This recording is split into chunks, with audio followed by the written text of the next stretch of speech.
আর ডাক দিয়া কয়, রে কাবা, আমার মনে চায় না আমি তোমার ছেড়ে আমি মদিনায় যাব, কারণ এটা আমার বাবার বাড়ি, আমার মায়ের বাড়ি, এটা আমার জন্মভূমি, আমি এই জমিনে ভূমিষ্ঠ হয়েছি রে কাবা, আমার বাবার পাই নাই, দুনিয়াতে আসছি আমি এতিম, আব্বা বলে ডাক দিতে পারি নাই, অল্প বয়সে আমি মা হারাইয়া পাগল,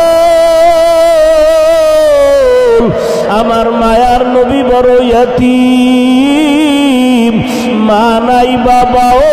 নাই। একদিন নবী খেলার মাঠে বসিয়া বাচ্চাদের খেলা দেখতেছেন, সন্ধ্যাবেলা দেখে সব সন্তানের বাবারা সন্তানের কোলে নিয়ে ঘরে যায়, মায়ার নবী একবার ডানে তাকায় বামে তাকায় আর তালাশ করে আমার বাবাই কই। মা আমেনা ঘর থেকে বের হইয়া তালাশ করে আমার সন্তান কোথায়, লোকদের জিজ্ঞাসা করে আমার সন্তান মুহাম্মদের দেখছো নাকি বলো,